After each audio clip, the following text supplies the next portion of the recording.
नमस्कार स्टूडेंट, हमारे चैनल में आपका स्वागत है। ठीक है, मैं आपको 11th क्लास के सारे हिस्ट्री के चैप्टर कवर कराने की कोशिश करूंगा और आप अगर इन चैप्टर्स को ध्यान से सुन लेते हो और इसके साथ साथ जो मैंने आपके लिए इंपॉर्टेंट नोट्स बनाए हैं अगर आप इन्हें लिख लेते हो तो इससे आपका सबसे ज्यादा फायदा होने वाला है और आप इसमें अच्छे नंबर ला सकते हो। ठीक है, इस पूरे के पूरे चैप्टर में मैं आपको एक एक इंपॉर्टेंट क्वेश्चंस के बारे में बताऊंगा।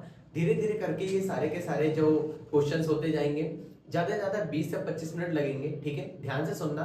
ठीक है, शुरू करते हैं। चैप्टर नंबर 1 की तरफ अगर हम चलते हैं तो सबसे पहले हम बात करते हैं लेखन कला और शहरी जीवन की। लेखन कला का मतलब क्या है? लेखन कला का मतलब है लिखने की कला, यानी लोगों ने कब लिखने की शुरुआत की। आज हम सब लिखते हैं, ठीक है, बड़ी बड़ी कंपनीज में, ठीक है, पार्लियामेंट वगैरह में, हर जगह पे हमें लेखन कला की क्या होती है, जरूरत होती है। इसीलिए लेखन कला की शुरुआत जो हुई है वो हुई है मेसोपोटामिया की सभ्यता से। ये जो सभ्यता है ये इराक में पनपी थी। ठीक है, और उसी इराक में अगर हम देखें ये सभ्यता पनपी है और उसी के बारे में हमें क्या करना है, पढ़ना है। तो पहला प्रश्न है हमारा, मेसोपोटामिया का क्या अर्थ होता है। ठीक है, मेसोपोटामिया यूनानी भाषा के दो शब्दों से मिलकर बना है।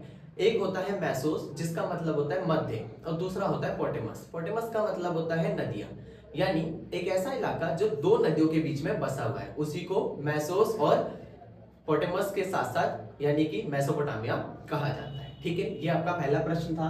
दूसरा प्रश्न आता है मेसोपोटामिया के इतिहास के जानकारी के स्रोत। एक बात को हमेशा ध्यान रखिए, जब भी कभी इतिहास को पढ़ोगे ये क्वेश्चन आपको हर चैप्टर, हर संस्कृति, हर सभ्यता में मिलेगा। इसको जानने के स्रोत क्या है। ठीक है, इस पूरे क्वेश्चन में मैं आपको एक लॉजिक सिखाऊंगा जिससे आप क्या कर सकते हो, किसी भी क्वेश्चन का आराम से आंसर दे सकते हो। तो मेसोपोटामिया जो इराक गणराज्य की सभ्यता है, इसकी विशेषताएं कुछ इस प्रकार हैं, लेकिन उसकी जानकारी के स्रोत जो है वो हम पहले बात करते हैं। ठीक है, सबसे पहला है जिसे हम कहते हैं इमारतें। आज हम सब देखते हैं हमें इमारतें अधूरी मिलती हैं, कई पूरी मिलती हैं, कुछ टूटी फूटी मिलती हैं। तो उन इमारतों के माध्यम से हम क्या कर सकते हैं, उन इमारतों के माध्यम से हम मेसोपोटामिया के इतिहास को उजागर कर सकते हैं। ये नंबर 1 था। नंबर 2 है जिसे कहते हैं मूर्तियां। आजकल लोग क्या करते हैं, आजकल लोग बड़े बड़े पोस्टर बनवाते हैं, बैनर बनवाते हैं, लेकिन पहले के टाइम पर राजा महाराजा क्या करते थे, मूर्तियों का निर्माण करते थे और उन्हीं मूर्तियों के माध्यम से हम ये कह सकते हैं कि मेसोपोटामिया की हमें क्या मिल रही है, जानकारी। क्योंकि वहां पर ऐसे बहुत सारे राजा थे जिन्होंने अपने लिए क्या की, मूर्तियों को निर्मित करवाया था। तीसरा पॉइंट है जिसे हम कहते हैं आभूषण। आभूषण का मतलब क्या होता है, गहने। जैसे आज हम सब गहने पहनते हैं वैसे ही पहले के टाइम पर भी पहनते थे। तो मेसोपोटामिया में ऐसे जो लोग हैं जिन्होंने अनेक प्रकार के आभूषणों को पहना है, उनके माध्यम से हम क्या कर सकते हैं, हम इतिहास की जानकारी प्राप्त कर सकते हैं। अगला है जिसे कहते हैं औजार। औजार का मतलब क्या है, औजार देखो जैसे खेती के लिए इस्तेमाल करने वाले औजार, या फिर कह सकते हैं घर बनाने के लिए इस्तेमाल होने वाले औजार। ऐसे कई सारे हमें औजार मिले हैं जिससे भी हम मेसोपोटामिया के इतिहास को उजागर कर सकते हैं। नेक्स्ट है कब्रें। अब मेसोपोटामिया की सभ्यता की ना एक सबसे बड़ी कमी ये थी कि लोग ना उनके मरने के पश्चात ही क्या करते थे, वहीं पर गड्ढा खोदते थे घर में और खोदने के पश्चात वहीं पर उसे क्या करते थे, दफना देते थे। ठीक है, तो ये कब्र भी हमें ऐसे कुछ मिली है जिससे हम इतिहास का उजागर कर सकते हैं। नेक्स्ट है लिखित दस्तावेज। लिखित दस्तावेज क्या होते हैं? लिखित दस्तावेज वो दस्तावेज होते हैं जो लिखित रूप में प्राप्त होते हैं। जैसे कि देखो ये नोट्स आप देख सकते हो, तो ये भी लिखित रूप में। ऐसे हमें बहुत सारे लिखित दस्तावेज प्राप्त हुए हैं जिससे हम मेसोपोटामिया के इतिहास को क्या कर सकते हैं, उजागर कर सकते हैं। ठीक है, नेक्स्ट है हमारा खाद्य पदार्थ। अब हम आज भी बहुत सारी चीजें खाते हैं, ऐसे पुराने टाइम पर भी लोग खाते थे और उसी के माध्यम से यानी कि उन्हीं खाद्य पदार्थों के माध्यम से हम क्या कर सकते हैं, हम मेसोपोटामिया के इतिहास को उजागर कर सकते हैं। ये बहुत ही आसान क्वेश्चन था। निष्कर्ष क्या लिखोगे? इन सभी तर्कों के माध्यम से हम ये कह सकते हैं कि मेसोपोटामिया के इतिहास को उजागर करने में हमें बहुत ही ज्यादा सहायता मिली है। ठीक है, तीसरे क्वेश्चन की तरफ चलते हैं। वारगा शीर्ष नामक मूर्ति कला का प्रसिद्ध नमूना किस चीज से मिला है? ठीक है, यह कहां से मिला है? तो वारगा शीर्ष जो है ये एक महिला की क्या है, महिला का एक मुखौटा है और उसकी जो मूर्ति है उस मूर्ति का सिर्फ मुंह बचा हुआ है और वो जो मुंह है वो संगमरमर पत्थर से बनाया गया था। ठीक है, आंखों में नागमणि उसमें लगी हुई थी जिसे हम लार्जन मणि या हीरा कह सकते हैं और ये हमें उरुक नगर से मिला है। कहां से? उरुक नगर से। अगला प्रश्न है आपका, ठीक है, लेखन कला का क्या महत्व है? किसका? लेखन कला का क्या महत्व है? तो लेखन कला क्या है? आज भी हम बहुत सारी चीजें लिखते हैं, तो लेखन कला का बहुत ज्यादा महत्व है। ठीक है, सबसे पहली चीज लेखन कला, वर्तमान समय में अगर देखा जाए तो लेखन कला का अत्यधिक मात्रा में महत्व उजागर होता है। जिसको हम इस प्रकार समझ सकते हैं। इंट्रोडक्शन देना बहुत ज्यादा जरूरी होता है। अगर आप इंट्रोडक्शन देते हो तो इससे पता चलता है टीचर को कि आप किस आंसर को बताने की कोशिश कर रहे हैं। सबसे पहला हिसाब किताब, ठीक है। तो अगर देखा जाए हम आज के टाइम में कितना कमा रहे हैं, कितना नहीं कमा रहे हैं, इस सब का हिसाब किताब भी हम क्या करते हैं, लेखन कला के माध्यम से रख सकते हैं, ठीक है। दूसरा है जिसे कहते हैं संपर्क साधना। अब आज के टाइम में लोग क्या करते हैं, व्हाट्सअप हो गया, वीचैट हो गया, या फिर फेसबुक, इंस्टाग्राम, ये सारे सोशल मीडिया के प्लेटफॉर्म है जिसमें वो किसी से भी बात कर सकते हैं। पहले के टाइम में ऐसा नहीं था। तो पहले के टाइम में लोग क्या करते थे, लेखन कला के माध्यम से, यानी लिखने की कला के माध्यम से वो क्या करते थे, चिट्ठी वगैरह लिखते थे और उसी के माध्यम से क्या करते थे, इतिहास को जानने की कोशिश करते थे। और इसी से हम हिसाब किताब भी रख सकते हैं और एक दूसरे के साथ संपर्क भी साध सकते हैं। तीसरा पॉइंट है हमारा आंकड़ों का अनुमान लगाना। इसका मतलब क्या है कि कौन सा व्यक्ति कितना कमा रहा है, कितना नहीं कमा रहा है, इस सब की भी हमें जानकारी कहां से मिलती है, इस सब की जानकारी भी हमें यहीं पर लेखे जोखे से मिलती है। तो इसमें हमें सैलरी का अनुमान लग जाता था कि मतलब कौन सा व्यक्ति कितना कमा रहा है और कितना नहीं कमाता है। चौथा है जिसे कहते हैं बही खाते तैयार करना। बही खातों का मतलब होता है अकाउंट तैयार करना। क्या तैयार करना, अकाउंट, ठीक है। तो इसी बही खाते के माध्यम से हम एक पूरे के पूरे एक स्ट्रक्चर तैयार कर पा रहे हैं। हमें पता चल पा रहा है कि कौन सी कंपनी कितना पैसा कमाती है, कितना नहीं कमाती, कितना फायदा और कितना नुकसान, सब किसके माध्यम से, बही खाते, जिसे हम क्या कहते हैं, अकाउंट कहते हैं, ठीक है। और अब इसके बाद हमारा नेक्स्ट क्वेश्चन आता है, मेसोपोटामिया के लोग अत्यधिक पढ़े लिखे क्यों नहीं थे। ये लॉजिकली क्वेश्चन है। अब और यहाँ पर जो देखा जाए चिन्हों की संख्या जो थी वो बहुत ज्यादा थी। अब जब ज्यादा चिन्ह होंगे तो याद रखने में उतनी कठिनाई होगी। तो मेसोपोटामिया के लोग अत्यधिक पढ़े लिखे इसलिए नहीं थे क्योंकि वहां पर चिन्हों की संख्या, ठीक है, पहला पॉइंट बनाओगे चिन्हों की संख्या।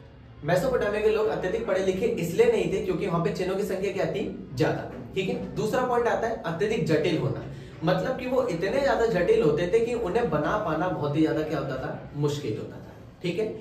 नेक्स्ट प्रश्न की तरफ चलते हैं।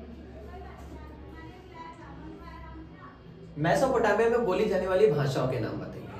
अब हम बात कर रहे हैं मेसोपोटामिया यानी वो सभ्यता, उस सभ्यता में लोग किसी भाषा का भी तो प्रयोग करते होंगे।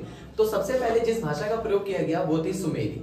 दक्षिणी मेसोपोटामिया में सबसे ज्यादा मात्रा में सुमेरी भाषा का प्रयोग होता था, ठीक है। दूसरा है जिसे हम कहते हैं अक्कदी। लगभग 2400 ईसा पूर्व तक आते आते अक्कदी भाषा को बहुत ही ज्यादा क्या मिलने लगा, महत्व मिलने लगा, ठीक है। और लास्ट में जो बची वो थी अरामाइक। अरामाइक भाषा इकलौती ऐसी भाषा थी जिसे सबसे ज्यादा मात्रा में क्या किया गया था, प्रयोग में लाया गया था। निष्कर्ष क्या बताओगे, निष्कर्ष आप बताओगे कि यह वह जानकारी के स्रोत है जिससे हमें पता चल रहा है कि वहां पर अनेक प्रकार की भाषा बोली जाती थी, ठीक है। नेक्स्ट क्वेश्चन है आपका, ठीक है, मेसोपोटामिया की भौगोलिक स्थिति का वर्णन कीजिए। भौगोलिक स्थिति का मतलब होता है जियोग्राफिकल कंडीशन, ठीक है। तो सबसे पहली चीज, मेसोपोटामिया इराक की सभ्यता है और इराक में अगर देखा जाए वहां की ज्योग्राफिकल कंडीशन यानी कि भौगोलिक स्थिति किस प्रकार की थी उसके बारे में पढ़ा, ठीक है। तो सबसे पहली चीज नदियां, यहाँ पर दजला और फरात नदी थी जो पूरे के पूरे इलाके में सबसे ज्यादा प्रमुख थी और इसी के माध्यम से व्यापार और सारी चीजों को आसान किया जा रहा था। सेकेंड है मैदानी इलाके। अब हर एक एरिया में मैदानी इलाका होता है, लेकिन यहाँ पर जो मैदानी इलाके था इसमें ये मैदानी इलाका इतना ज्यादा लाभदायक था क्योंकि इसी इलाके के आसपास नदियां थी और वहीं पर अच्छे से हम कृषि कर सकते थे। तीसरा है मरुस्थल। क्या है, मरुस्थल। यहाँ पर कुछ इलाका मरुस्थल का भी था और उसी मरुस्थल में हम कह सकते हैं यहाँ की जो जलवायु थी वो क्या थी, शुष्क थी। और उससे भी हम ये देख सकते हैं कि यहाँ पर जो लोग थे उस गर्म जलवायु का क्या कर रहे हैं, इस्तेमाल कर रहे हैं, वहां पर रह रहे हैं, ठीक है। ये तीसरी थी। और चौथी है पहाड़ियां। मेसोपोटामिया के क्षेत्र में अनेक प्रकार की क्या थी, पहाड़ियां भी हमें मिली है और इससे हम ये कह सकते हैं कि वो उसकी एक विशेषता है, ठीक है। अगला है जिसे हम कहते हैं जलवायु। क्या है, जलवायु।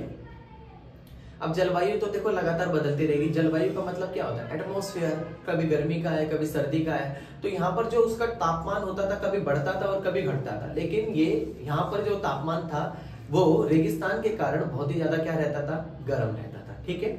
और निष्कर्ष की बात करते हैं, इन भौगोलिक विशेषताओं ने मेसोपोटामिया की संस्कृति को और ज्यादा निखारा, जिससे वो एक बहुत ही ज्यादा अच्छी सभ्यता बनकर उभरी। अगला है क्वेश्चन आपका, दक्षिणी मेसोपोटामिया में शहर का निर्माण किस प्रकार होता था। इस चैप्टर का मोस्ट इंपॉर्टेंट क्वेश्चन है और पूरे 8 नंबर का आता है। ठीक है, दक्षिणी मेसोपोटामिया में शहरों के निर्माण की प्रक्रिया कुछ इस प्रकार है। सबसे पहले हम इंट्रो देंगे। नंबर 1, मंदिरों के माध्यम से। लॉजिकली पहले समझो फिर लिखना। ठीक है, सबसे पहली चीज मंदिरों के माध्यम से। अब आप एक बात बताओ, अगर मैं किसी एक खाली स्थान पर मंदिर बना लेता हूँ, उस मंदिर पे क्या होगा, लोग वहां पे धीरे धीरे करके आना शुरू कर देंगे, क्योंकि आस्था का स्थल है। और जब वहां पर लोग आएंगे तो वहां पे उन्हें चढ़ावे के लिए क्या चाहिए, कभी फूल पत्ती चाहिए, कभी इसके साथ साथ माला वगैरह चाहिए, चुनरी चाहिए, मतलब वो सारी चीजें क्या करेंगे, चढ़ाएंगे। अब उन्हें चढ़ाने के लिए वो चीज चाहिए होगी, तो वो सब कहाँ मिलेगी, दुकानों में। लोगों ने धीरे धीरे करके मंदिर के आसपास में दुकानें खोलनी शुरू कर दी। जब वहां पे दुकानें खुलनी शुरू हुई तो इसके साथ साथ क्या हुआ, लोगों ने देखा कि यहाँ पर दुकानें हैं, तो धीरे धीरे करके लोगों ने उसी के आसपास में बसना क्या कर दिया, शुरू कर दिया। जैसे जैसे वो बसते गए वैसे वैसे क्या हुआ, चीजों का विस्तार हुआ और धीरे धीरे करके शहर में कह सकते हैं वह गांव क्या हो गया, परिवर्तित हो गया। ये नंबर 1 था। नंबर 2 है व्यापारिक केंद्रों के रूप में। किसके रूप में, व्यापारिक केंद्र। व्यापारिक केंद्र का मतलब क्या है, हमें कोई भी चीज लेनी होती है तो हम एक ऐसे इलाके में जाते हैं जहां पर ना बहुत ज्यादा मात्रा में हमें सामान मिल रहा है, तो इसलिए हम ये कह सकते हैं कि सामान हमें बहुत ज्यादा मात्रा में मिल रहा है। तो वहां पर लोगों ने क्या किया, दुकानें लगानी शुरू की। धीरे धीरे करके बहुत सारे लोगों ने दुकानें लगाई। ठीक है, पहले 100 लोग हुए, फिर 200 लोग हुए, और धीरे धीरे करके वो व्यापारिक स्थल इतना ज्यादा प्रसिद्ध हुआ कि लोगों ने वहां पर बसना शुरू किया। जब वो लोग भी वहां बसना शुरू कर देंगे तो धीरे धीरे क्या होगा, पूरे के पूरे एक शहर का निर्माण हो ही जाएगा। ठीक है, नंबर 3 जो है शाही शहर के रूप में। शाही शहर का मतलब क्या है, ये भी एक लॉजिकली पॉइंट है। आप सबको पता है कि अगर कहीं पे मकान बन रहा होता है या फिर कहीं बिल्डिंग वगैरह बन रही होती है तो उस टाइम पर शाही महल बनते थे। महल बनेंगे, महल को बनाने के लिए कम से कम हमें 1000 से 1500 कह सकते हैं मजदूरों की जरूरत पड़ेगी। वो मजदूर कहीं ना कहीं तो सामान खरीदने जाएंगे। लोगों ने उनकी सुविधा के लिए आसपास में दुकानें लगाई और महल के आसपास में धीरे धीरे करके दुकानें बसनी शुरू हुई। जब लोगों को वही फैसिलिटीज मिलने लगी, वही सुविधाएं मिलने लगी, तो उन्होंने वहां बसना शुरू किया और धीरे धीरे करके पूरे के पूरे शहर का क्या हुआ, निर्माण हो गया। ठीक है, ये इसका बहुत ज्यादा महत्वपूर्ण क्वेश्चन था। ठीक है, अब आप निष्कर्ष क्या बताओगे, मेसोपोटामिया में शहर इस प्रकार निर्मित होते थे, परंतु इसके साथ साथ हम ये कह सकते हैं कि यह विश्व की सबसे पहली शहरी सभ्यता है। ठीक है, अगले क्वेश्चन की तरफ चलते हैं। उर नगर की मुख्य विशेषताओं का वर्णन कीजिए। उर नगर की विशेषता मतलब क्या है, उर नगर क्या था, आजकल आप कहीं भी क्लस्टर एरिया यानी झुग्गी झोपड़ी वाले इलाके में जाओगे ना, आप उस एरिया में जाओगे और वहां पे आप देखोगे तो आपको सेम एज इट इज जो इसमें मैंने पॉइंट्स लिख रखे हैं वही चीजें आपको मिलेंगी। उर नगर एक बहुत ही ज्यादा प्रसिद्ध नगर था। इसकी विशेषता कुछ इस प्रकार है, जिसमें नंबर 1, ठीक है, पहले बात करते हैं गलियों के प्रकार। गलियां जो है टेढ़ी मेढ़ी है और टेढ़ी मेढ़ी होने के साथ पतली है, मतलब व्यक्ति क्या करता है, वहां निकल ही नहीं पाता है। यहाँ तक कि पहिए वाली जो गाड़ी होती है ना, जो 4 पहिया गाड़ी हो गई, 2 पहिया गाड़ी हो गई, वो अंदर ही नहीं जा पाती थी। इसलिए लोगों को सामान को क्या करना पड़ता था, गधे में लाद के ले जाना पड़ता था। ठीक है, पॉइंट नंबर 2, जल निकासी। इतनी ज्यादा चीजों की कमी है कि वहां पर गंदे पानी को निकालने में ही बहुत ज्यादा दिक्कत हो रही है, और उसी चीज को लेकर यहाँ पर कह सकते हैं जल निकासी का क्या था, अभाव था, और आसपास क्या होता था, कीचड़ जमने लगता। तीसरा पॉइंट है हमारा घरों की सफाई। लोग क्या करते थे, लोग ने देखा, लोगों ने अपने घर की सफाई की, अगल बगल देखा और गली में ही कूड़ा फेंकना शुरू कर दिया। जब धीरे धीरे करके उन्होंने गली में कूड़ा फेंकना शुरू किया तो गली में कूड़ा फेंकने के साथ साथ जो गली की सतह होती है वो धीरे धीरे करके ऊपर आने लगेगी। जब वो ऊपर आएगी तो उससे क्या होगा, जो हमारी सड़क होगी या गली होगी वो ऊंची हो जाएगी, और बारिश होगी तो बारिश का पानी सीधा कहां जाएगा, सीधा घरों के अंदर। इसी वजह से इस चीज को रोकने के लिए इन्होंने क्या किया, अपने घर की दहलीज को ही क्या कर दिया, ऊपर उठा दिया। अगला पॉइंट है जिसे कहते हैं खिड़कियों का अभाव। अब देखो छोटे छोटे घर थे, दरवाजा तो बड़ी मुश्किल से बन रहा है, तो खिड़की तो समझ लो ना के बराबर है।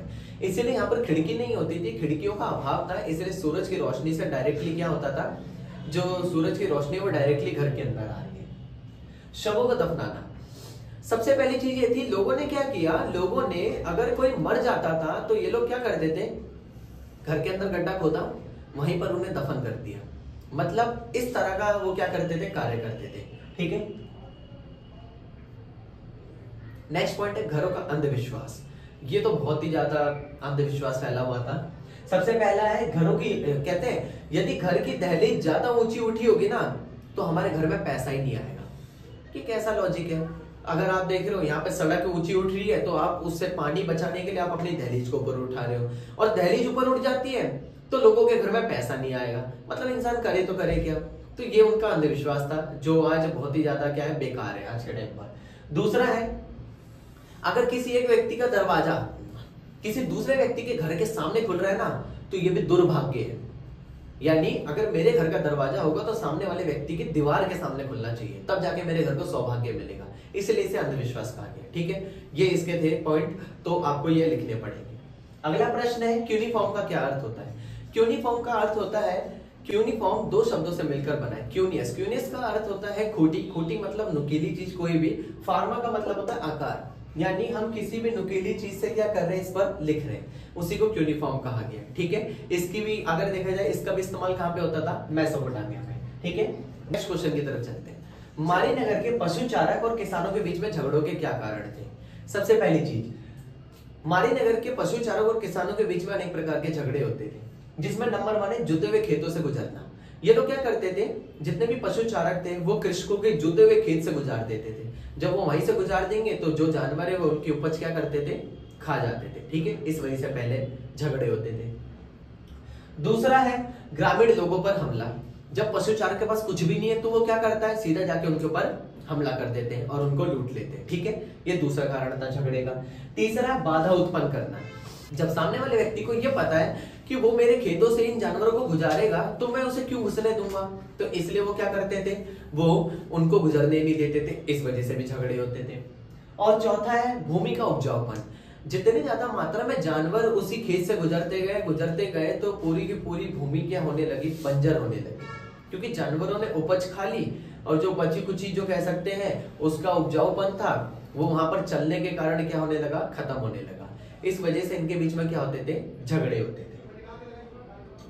मेसोपोटामिया के लोग किस प्रकार अपना लेखन कार्य करते थे। ये भी बहुत ज्यादा इजी क्वेश्चन है। ठीक है, आपका 3 नंबर का आएगा और आपको क्या करना है, कुछ नहीं करना है। मेसोपोटामिया के लोग लिखने के लिए अनेक प्रक्रिया का इस्तेमाल करते थे, जिसमें सबसे पहले वो क्या करते थे, सबसे पहले गीली मिट्टी को गूंथना, मतलब कि जो गीली मिट्टी होती थी उसे आटे की तरह गूंद लेते थे। ठीक है, दूसरा है आकार प्रदान करना। जैसे उन्होंने उसको गूंद लिया, गूंदने के बाद उसे एक चकोर आकार दे दिया। ठीक है, तीसरा है सरकंडे की तीली से, मतलब उसी चकोर आकार में वो सरकंडे की तीली से क्या करते थे, लिखते थे। ठीक है, चौथा है लेखा जोखा, मतलब कि जब उसमें एक बार क्या कर लिया जाता था, लिख लिया जाता था। ठीक है, तो उसमें गीली मिट्टी पर ही क्या कर रहे हैं, वो लिख रहे हैं, और लिखने के बाद क्या करते हैं, उसे सुखा देते हैं। और इसके साथ साथ अगला है जिसे हम कहते हैं लिखना असंभव होना। जब एक बार मिट्टी की पट्टिका सूख जाएगी तो उसमें बिल्कुल भी लिखा नहीं जा सकता। ठीक है, ये प्रक्रिया थी और ये सेम चीज है, आप बहुत आसान है, आप आराम से कर लोगे। ठीक है, अगला प्रश्न है आपका, विश्व को मेसोपोटामिया की क्या देन है।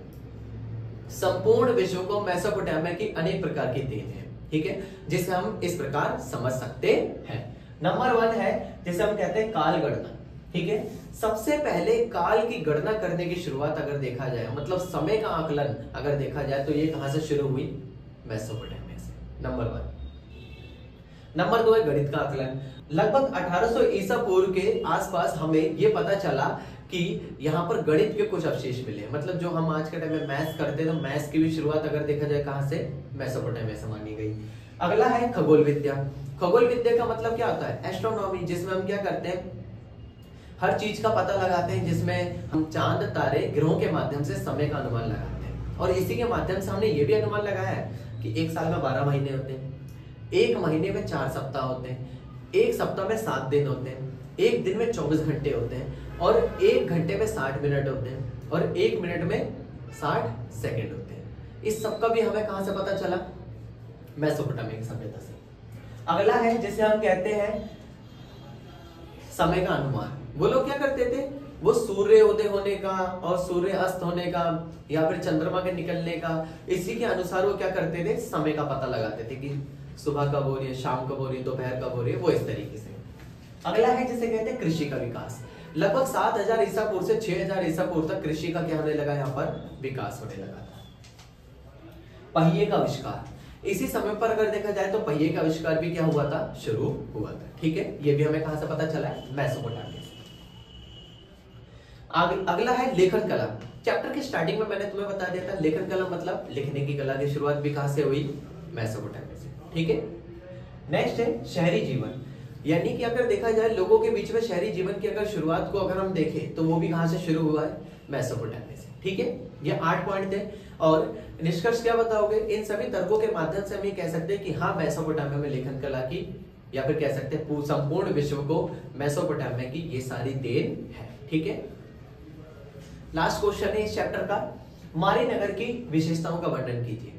इसका सबसे ज्यादा एक प्रसिद्ध नगर एक और है जिसे हम कहते हैं मारी, ठीक है। 3 प्रमुख नगर है, मैप में याद रखना, मैप में सिर्फ 3 ही आएंगे, एक आएगा मारी नगर, दूसरा आएगा जिसे हम कहते हैं उरुक नगर और तीसरा आएगा उर्क। ये तीनों इंपॉर्टेंट है, ठीक है। वैसे तो और भी आ सकते हैं लेकिन ये तीनों सबसे ज्यादा क्या है, इंपॉर्टेंट है। सबसे पहला फरात नदी, यह नगर फरात नदी के किनारे बसा हुआ था, ठीक है।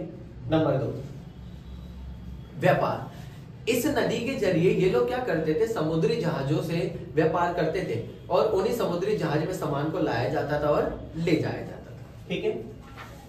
तीसरा है कर की वसूली, जब ये सामान उस पोर्ट पर यानी उस बंदरगाह पर आकर उतरता था तो ये लोग क्या करते थे, उसका 10% अपने पास रखते थे और बाकी सारा क्या होता था, उस व्यक्ति को, जिस व्यक्ति का सामान है उसको वापस सौंप देते थे, ठीक है। और लास्ट है सुलभ व सस्ता, ये एक ऐसा व्यापार था जो बहुत ही ज्यादा नहीं क्या पड़ता था, सुलभ पड़ता था और सस्ता पड़ता था, ठीक है। तो ये मारी नगर की विशेषता थी।